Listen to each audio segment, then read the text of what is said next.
Hello friends, எல்லோருக்கும் வணக்கம். Welcome to young investor channel. Actually markets பார்த்துருப்பீங்க இன்னைக்கு. ஸோ நிஃப்டி 50 23,036 பாயிண்ட்ஸில் ட்ரேட் ஆகுது. ஆக்சுவலி ஓப்பனிங் பார்த்தீங்கன்னா மார்க்கெட் பாசிட்டிவ் ட்ரெண்டில் தான் இருந்துச்சு. இப்போ போக வந்து ஆஃப்டர் த 3 o'clock வந்து மார்க்கெட் நெகட்டிவ் ட்ரெண்டுக்கு மாறிடுச்சு. 8 பாயிண்ட்ஸ் நெகட்டிவ்ல இருக்குது நிஃப்டி 50. 23,036 பாயிண்ட்ஸ் நெகட்டிவ்ல ட்ரேட் ஆகுது. சென்செக்ஸ் 76,138 பாயிண்ட்ஸில் ட்ரேட் ஆகுது. 32 பாயிண்ட்ஸ் நெகட்டிவ்ல இருக்குது. பேங்க் நிஃப்டி 49,355 பாயிண்ட்ஸில் ட்ரேட் ஆகுது. 124 பாயிண்ட்ஸ் நெகட்டிவ்ல இருக்குது. ஸோ ஓவரால் மார்க்கெட்டில் பார்த்தீங்கன்னா ப்ரெஷர் கண்டினியூ ஆக தான் செய்யுது.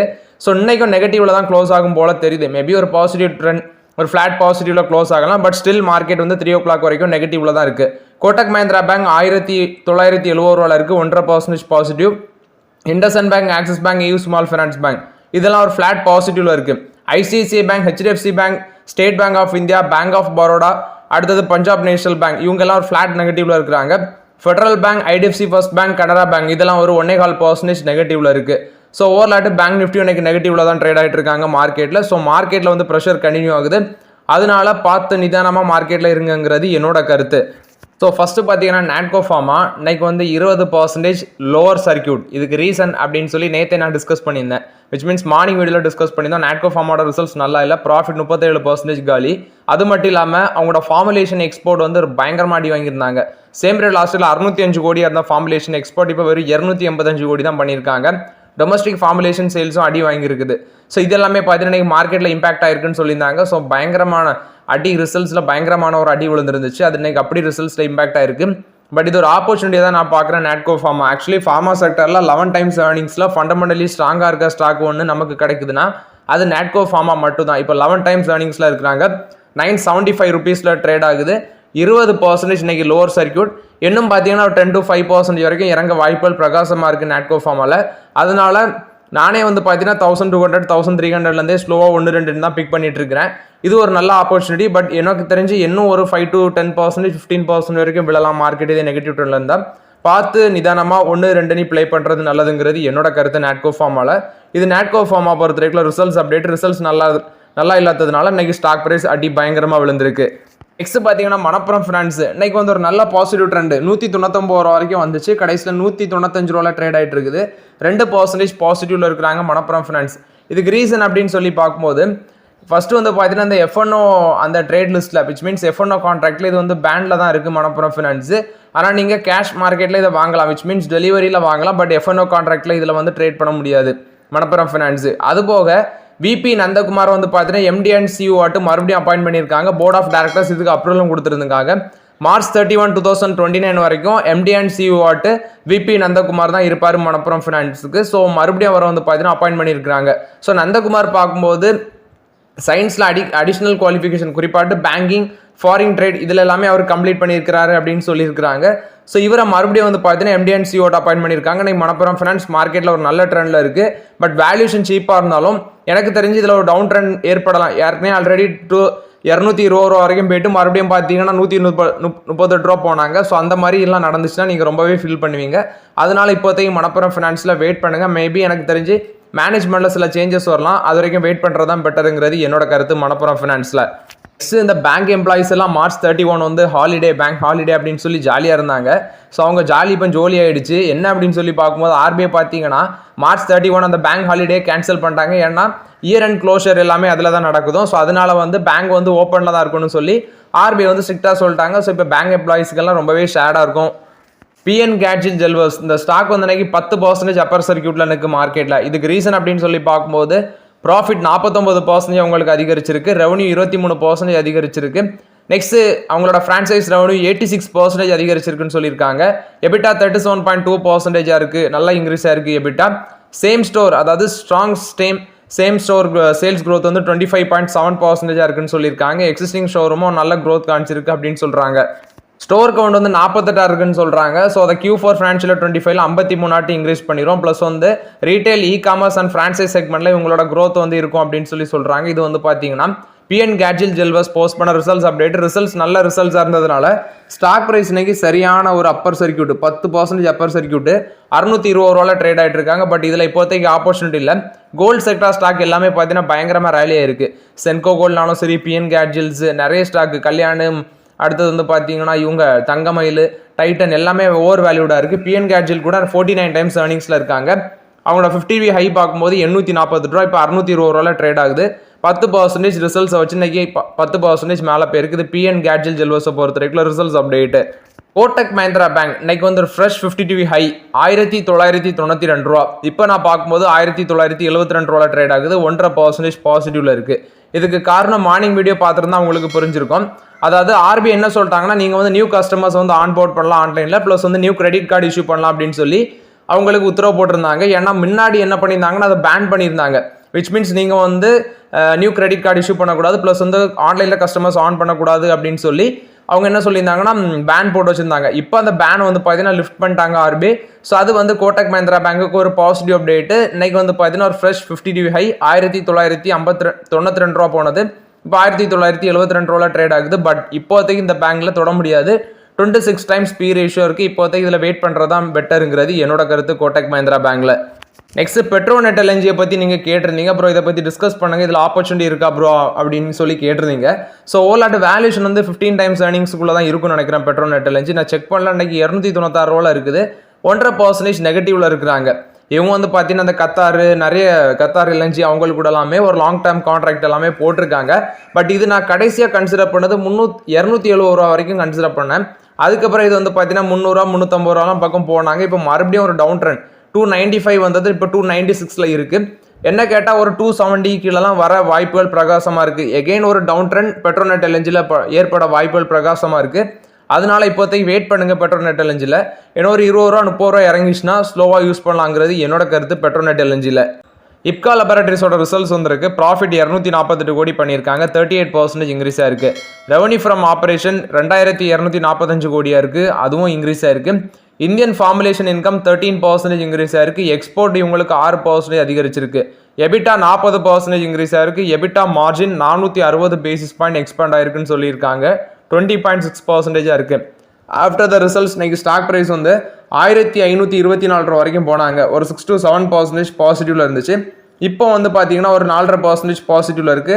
1488 ரூபாயில் ட்ரேட் ஆகுது. பட் இதோட வேல்யூஷன் ரொம்பவே ஹை. இப்கா லெபரட்டரிஸோட வேல்யூஷன் கிட்டத்தட்ட 58 டைம்ஸ் ஏர்னிங்ஸில் இருக்கிறாங்க. இப்போதைக்கு வேடிக்கை தான் பார்க்க முடியும் இந்த ஸ்டாக்ல. இது வந்து இப்கா லெபரட்டரிஸ் போஸ்ட் பண்ண ரிசல்ட்ஸ் அப்டேட்டு. நெக்ஸ்ட் வந்து பார்த்தீங்கன்னா அந்த நிசானோ ஹோண்டாவும் மெர்ஜ் பண்ண போகிறாங்க அப்படின்னு சொல்லி நியூஸ் நம்ம டிஸ்கஸ் பண்ணியிருந்தோம். அது போக அந்த மெர்ஜருக்கான அந்த டீலும் பார்த்தீங்கன்னா கேன்சல் ஆகிட்டு அப்படின்னு சொல்லி டிஸ்கஸ் பண்ணியிருந்தோம். ஸோ இப்போ அந்த $60 பில்லியன் வேல்யூவில் டீல் வந்து பார்த்தீங்கன்னா போர்டு வந்து அதுக்கு எகென்ஸ்டாக ஓட் பண்ணியிருக்காங்க அப்படின்னு சொல்லி வந்திருக்குது. ஸோ அந்த டீல் இப்போ கம்ப்ளீட்டாக பார்த்தீங்கன்னா அந்த மெர்ஜர் ட்ராக்குக்கு முற்றுக்கட்ட போட மாதிரி போர்ட் மெம்பர்ஸ் எல்லாமே ஓட் பண்ணியிருக்காங்கன்னு சொல்லியிருக்காங்க. இது வந்து நிசான் ஹோண்டா மெர்ஜரை பொறுத்த வரைக்கும் அப்டேட்டு. நெக்ஸ்ட் பார்த்தீங்கன்னா ஐடிசி 413 ரூபா போனது கடைசியில் இப்போ 419 ரூபாயில் ட்ரேட் ஆகுது. ஒரு பாசிட்டிவ்ல இருந்தது, அப்புறம் இப்போ ஒரு நெகட்டிவ்ல மாறி இருக்கு. ஐடிசி ஹோட்டல்ஸ் 3% நெகட்டிவ்ல தான் இருந்தாங்க. ஸோ ஸ்டில் வந்து ஒரு 2.5% நெகட்டிவ்ல தான் ட்ரேட் ஆகுது ஐடிசி ஹோட்டல்ஸ்.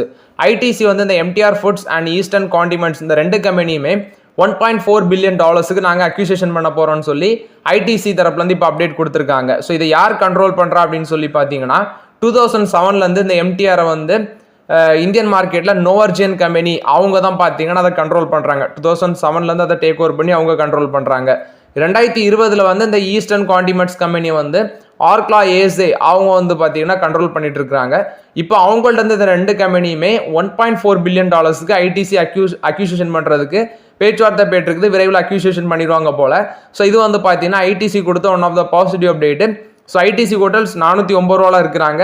எகெயின் ஒரு 400 கீழே போக வாய்ப்புகள் பிரகாசமாக இருக்குது. அதனால 1-2-1-2 அந்த ஃபார்முலாவை ஐடிசியில் யூஸ் பண்ணலாங்கிறது என்னோட கருத்து. பாரத் ஃபோர்ஜோட ரிசல்ட்ஸ் வந்துருந்துச்சு. ரிசல்ட்ஸ் கொஞ்சம் அடி வாங்கியிருந்தாங்க. $2.50 டிவிடனும் கொடுத்துருந்தாங்க. நம்ம டிஸ்கஸ் பண்ணியிருந்தோம். இப்போ பாரத் ஃபோர்ஜ் என்ன சொல்கிறாங்கன்னா வேதா ஏரோநாட்டிக்ஸ் அவங்களுக்கு கூட ஒரு கொலாபரேஷனில் வராங்க. Unmanned aerial vehicle high speed aerial weapon system இதை வந்து டெவலப் பண்ணுறதுக்கு கொலாபரேஷனில் வராங்க. அது போக லேபர் அப்படிங்கிற ஒரு கம்பெனியோடையும் கொலாபரேஷனில் வராங்க அட்வான்ஸ் ஏரோஸ்பேஸ் மேனுஃபேக்சரிங் பண்ணுறதுக்கு அப்படின்னு சொல்லியிருக்காங்க. இது வந்து பாரத் ஃபோர்ஜ் கொடுத்த ஒரு பாசிட்டிவ் அப்டேட்டு. சிடிஎஸ்எல் கொடுத்த ஒரு பாசிட்டிவ் அப்டேட். இவங்க வந்து ஃபர்ஸ்ட் டெபாசிட்டரி பார்த்தீங்கன்னா 15 கோடி டிமேட் அக்கௌண்ட் ரெஜிஸ்ட்ரேஷனை வந்து தாண்டி இருக்கு அப்படின்னு சொல்லியிருக்காங்க. ஸோ ஃபர்ஸ்ட் டெபாசிட்டரி 15 கோடி டிமேட் அக்கௌண்ட் ரெஜிஸ்ட்ரேஷனை தாண்டி இருக்குன்னு சொல்லியிருக்காங்க. இது வந்து சிடிஎஸ்எல் பொறுத்த வரைக்கும் ஒரு பாசிட்டிவ் அப்டேட்டு. இந்த மைல் ஸ்டோனை அச்சீவ் பண்ணியிருக்காங்க. விஇ கமர்ஷியல் வெஹிக்கிள்ஸ் விச் மீன் இது ஈச்சர் மோட்டார்ஸோட இன்னொரு டிவிஷன். இவங்க வந்து பார்த்தீங்கன்னா நியூ மேனுஃபேக்சரிங் லைன் அதாவது Eicher Pro X small trucks வந்து போபாலில் லான்ச் பண்ணியிருக்காங்க அப்படின்னு சொல்லியிருக்காங்க. இதோட டெலிவரி சர்வீஸ் வந்து ஸ்டார்ட் பண்ணியிருக்காங்க. ஸோ இது வந்து பார்த்தீங்கன்னா ஸ்மால் ட்ரக் மாதிரி அந்த பேசிஸில் ஈச்சர் ப்ரோ எக்ஸ் ரேஞ்சில் வந்து கொண்டு வராங்க. போபால் பிளானில் வந்து இதோட கஸ்டமர் டெலிவரி வந்து கமெண்ட்ஸ்ட் ஆயிருக்குன்னு சொல்லியிருக்காங்க. இது வந்து வால்வோ குரூப் தான் இந்த விஇசிவின்னு சொல்லுவாங்க. இது ஓரலாட்டு ஈச்சர் மோட்டர்ஸை பொறுத்த வரைக்கும் ஒரு positive update. Suzuki Motors which means Suzuki Motors குஜராத்தும் மாருதி சுசுகியும் மெர்ஜ் பண்ண போகிறாங்க அப்படின்னு சொல்லியிருக்காங்க. அதுக்கான டேட்டு வந்து ஏப்ரல் 1 2025 அந்த டேட்டை ஃபிக்ஸ் பண்ணியிருக்காங்க. சுசுகி மோட்டார் குஜராத்தும் மாருதி சுசுகியும் மெர்ஜ் பண்ண போகிறாங்க. ஏப்ரல் 1 2025 வந்து அதுக்கான டேட்டாட்டு ஃபிக்ஸ் பண்ணியிருக்காங்க. இது மாருதி சுசுகியை பொறுத்த வரைக்கும் ஒரு positive update. Adani Total Gas 16,000 crore investment பண்ண போகிறாங்க. Compress natural gas, liquefy natural gas infrastructure எக்ஸ்பென்ஷனுக்கு வேண்டி அடுத்த 7 வருஷத்தில் 16,000 கோடி எக்ஸ்பென்ஷன் பண்ண போகிறாங்கன்னு சொல்லி அதானி டோட்டல் கேஸ் தரப்புல வந்து சொல்லியிருக்காங்க. அதானி டோட்டல் கேஸ் பார்த்தீங்கன்னா குறிப்பாட்டு அதானி குரூப் வந்து இந்த ஃப்ரெஞ்ச் எனர்ஜி ஜெயிண்டாக இருக்கிற டோட்டல் எனர்ஜிஸ் கூட ஜாயிண்ட் வெஞ்சர் வச்சு தான் அந்த இன்வெஸ்ட்மெண்ட் பண்ணுவாங்க அப்படின்னு சொல்லியிருக்காங்க நெட்வொர்க்கை எக்ஸ்பென்ஷன் பண்ணுறதுக்கு. இதில் அதானி டோட்டல் கேஸோட network station which means compress natural gas network station 605 station வச்சிருக்காங்க. டொமஸ்டிக் ஹோம்ஸ்ன்னு பார்க்கும்போது இந்த பைப் நேச்சுரல் கேஸ் 9,22,000 அப்படின்னு சொல்லியிருக்காங்க. ஸோ இது வந்து அதானி டோட்டல் கேஸ் கொடுத்த ஒரு பாசிட்டிவ் அப்டேட்டு. அதானி குரூப் வந்து பார்த்தீங்கன்னா அந்த அம்யூனிஷன் விச் மீன்ஸ் அந்த டிஃபென்ஸ் செக்டரில் வரும். ஸோ அதை வந்து பார்த்தீங்கன்னா பெரிய அளவில் இன்வெஸ்ட்மெண்ட் பண்ணுறாங்க. ஸோ மல்டியர் எக்ஸ்போர்ட் ஆர்டரும் பார்த்தீங்கன்னா உங்களுக்கு கிடச்சிருக்கு. ஸோ அந்த ப்ரொடக்ஷன் கெப்பாசிட்டி இப்போ எக்ஸ்பெண்ட் பண்ணுறதுக்கு இப்போ கரண்டாட்டு 150 M rounds of small ammunition annually அவங்க ப்ரொடக்ஷன் பண்ணுறாங்க. இதை வந்து இந்த வருஷம் எண்டுக்குள்ளே 300 M ரவுண்ட்ஸ் வந்து பார்த்தீங்கன்னா டபுள் த கெப்பாசிட்டி நாங்கள் இன்க்ரீஸ் பண்ணோம். அது மட்டும் இல்லாமல் எக்ஸ்போர்ட் புக்கிங்ஸும் நெக்ஸ்ட் 2 இயர்ஸுக்கு வந்து அவங்களுக்கு செக்யூர் ஆயிருக்கு அப்படின்னு சொல்கிறாங்க. இது வந்து அதானி குழுமத்தில் வந்த இன்னொரு பாசிட்டிவ் அப்டேட்டு. பிளான்ஃபார்மால் வந்து update Blackstone, Brookfield, Warburg Pincus இவங்க வந்து மெஜாரிட்டி ஆஃப் த ஸ்டேக்கை வாங்குறதுக்கு பேச்சுவார்த்தையில் இருக்கிறாங்க. சைனாவோட ஷாங்காய் ஃபோசன் ஃபார்மா தான் கரண்டாட்டு 51% ஸ்டேக் ஹோல்ட் பண்ணுறாங்க. இப்போ அவங்கள்ட்ட வந்து வாங்குறதுக்கு வந்து பார்த்தீங்கன்னா இவங்க இந்த 3 company Blackstone, Brookfield, Warburg Pincus இவங்க எல்லாமே பேச்சுவார்த்தையில் இருக்கிறாங்க அப்படின்னு சொல்லி அப்டேட் கொடுக்குறாங்க. அதானி கிரீன் வந்து எஸ்பிஐ கூட பேச்சுவார்த்தையில் இருக்கிறாங்க ஒரு 10,000 கோடி ரைஸ் பண்ணுறதுக்கு. எதுக்குன்னா அவங்க டாலரில் வந்து கடன் அதிகமாக எடுத்து வச்சிருக்காங்க. ஸோ அந்த டாலரில் எடுத்த கடனை ரீபே பண்ணுறதுக்கு வேண்டி இப்போ வந்து பார்த்தீங்கன்னா ஸ்டேட் பேங்க் ஆஃப் இந்தியா கூட வந்து ஃபண்ட் ரைஸ் பண்ணுறதுக்கு பேச்சுவார்த்தையில் இருக்கிறாங்க அப்படின்னு சொல்லியிருக்காங்க. இது அதானி கிரீன் எனர்ஜி கொடுத்த அப்டேட்டு. ஐசிசி பேங்க் கொடுத்த அப்டேட்டு. ஸோ ஐசிசி பேங்கும் ப்ருடென்ஷியல் பிஎல்சி இந்த 2 கம்பெனியும் ஜாயின்ட் வெஞ்சர் பேஸில் ரன் பண்ணுற கம்பெனி தான் ICICI Prudential asset management company. இந்த ஐசிசி ப்ருடென்ஷியல் அசட் மேனேஜ்மெண்ட் கம்பெனியை லிஸ்ட் பண்ணுறதுக்கு இந்த ப்ருடென்ஷியல் பிஎல்சி வந்து பார்த்தீங்கன்னா முடிவெடுத்திருக்காங்க. ஸோ லிஸ்டிங் மூலமாட்டு டைல்யூட் பண்ண இருக்கிறாங்க ஸ்டேக்கை. இதில் வந்து ஐசிசி பேங்க் என்ன முடிவு எடுத்திருக்காங்கன்னா ஐசிசி ப்ருடென்ஷியல் அசட் மேனேஜ்மெண்ட் கம்பெனியில் மெஜாரிட்டி ஆஃப் த ஸ்டேக்கை வந்து ரீட்டைன் பண்ணதுக்கு தான் ஐசிசி பேங்க் விருப்பம் தெரிவிச்சிருக்காங்க அப்படின்னு அப்டேட் கொடுத்துருக்காங்க. இது வந்து ஐசிசி பேங்க் கொடுத்த அப்டேட்டு. கேம்பகோலா வந்து விச் மீன்ஸ் இது ரிலையன்ஸ் கன்சூமர் ப்ராடக்டோட பிராண்டு, ரிலையன்ஸ் இண்டஸ்ட்ரீஸோட ப்ராடக்ட்னே சொல்லலாம் கேம்பகோலா. மற்ற கம்பெனிஸை கம்பேர் பண்ணும்போது ப்ரைஸ் குறவாட்டு கொண்டு வந்து மார்க்கெட்டில் இன்ட்ரடியூஸ் பண்ணாங்க. இப்போ இவங்க வந்து இந்த ஐபிஎல் 2025 வரப்போகுது. அதில் தம்ஸ் அப்புக்கு பதிலாட்டு கேம்பகோலா வந்து ரிப்ளேஸ் பண்ணுறாங்க அப்படின்னு சொல்லியிருக்காங்க. ஸோ மீடியாலையும் பார்த்தீங்கன்னா டிவி ஓடிடி பிளாட்ஃபார்மில் வந்து ஆட் ரெவன்யூவில் இவங்க வருவாங்க. ஸோ இது மூலம் மட்டும் பார்த்தீங்கன்னா ரெவன்யூ வந்து ஒரு 4,500 கோடி வரைக்கும் வர சான்சஸ் இருக்குது. 4,500 கோடி வரைக்கும் வரும்னு சொல்கிறாங்க. ஸோ அதே சேம் அமௌண்ட் தான். தம்ஸ் அப் 200 கோடி போன வாட்டி சொல்லியிருந்தாங்க. அதே 200 கோடிக்கு வந்து பார்த்தீங்கன்னா அந்த கேம்பகோலா வந்து வர இருக்கிறாங்க அப்படின்னு சொல்லி அப்டேட் கொடுத்துருக்காங்க. இது வந்து ஐபிஎல்லை பொறுத்த வரைக்கும் அப்டேட்டு. பட் ரிலையன்ஸ் இண்டஸ்ட்ரீஸ்க்கும் ஒரு பாசிட்டிவ் அப்டேட்டாக இருக்குது. பட் ரிலையன்ஸ் இண்டஸ்ட்ரீஸ் எக்ஸ்போர்ட் பண்ணுற அளவுக்கு ரெவன்யூ இதில் வருமானு சொல்லி நம்ம வெயிட் பண்ணி தான் பார்க்கணும். இன்றைக்கி இந்த ஸ்டீல் கம்பெனிஸ் எல்லாமே 5% to 3% பாசிட்டிவ்ல இருந்துச்சு. இதுக்கு என்னன்னா சைனாலேருந்து அதிக அளவில் ஸ்டீல் வந்து நம்ம இந்தியன் மார்க்கெட்டுக்குள்ளே இம்போர்ட் ஆகுது. ஸோ இதுக்கு வந்து பார்த்தீங்கன்னா ஒரு டியூட்டி போடலாம் அப்படிங்கிற ஒரு பேச்சுவார்த்தை போயிட்டுருக்குன்னு சொல்லியிருக்கிறாங்க. ஹெச்டி குமாரசாமி தான் இதை பற்றி டிஸ்கஸ் பண்ணிட்டு இருக்கிறாங்க. ஸோ அப்படி அந்த நியூஸ் வந்ததுனால இன்றைக்கி இந்த ஸ்டாக் ப்ரைஸ் எல்லாமே ஸ்டீல் ஸ்டாக் எல்லாமே ஒரு பாசிட்டிவ் ட்ரெண்டில் இருந்துச்சு. சுஸ்லான் வந்து கர்நாடகாவில் ஒரு wind turbine blade manufacturing facility Vijayapura இடத்துல போட இருக்கிறாங்க அப்படின்னு சொல்லி அப்டேட் கொடுத்துருந்தாங்க. ஸோ இது வந்து பார்த்தீங்கன்னா சுஸ்லான் எனர்ஜியை பொறுத்த வரைக்கும் ஒரு பாசிட்டிவ் அப்டேட்டாக இருக்குது. ஸோ ஓகே ஃப்ரெண்ட்ஸ், ஆக்சுவலி இந்த வீடியோவில் சில இம்பார்ட்டன்ட் அப்டேட்ஸ் எல்லாமே டிஸ்கஸ் பண்ணோம். அந்த வீடியோ உங்களுக்கு பயனுள்ளதாக இருக்கும்னு நினைக்கிறேன். பயனுள்ளதாக இருந்துச்சுன்னா லைக் பண்ணுங்கள், சப்ஸ்கிரைப் பண்ணுங்கள், கமெண்ட் பண்ணுங்கள். Okay friends, thank you.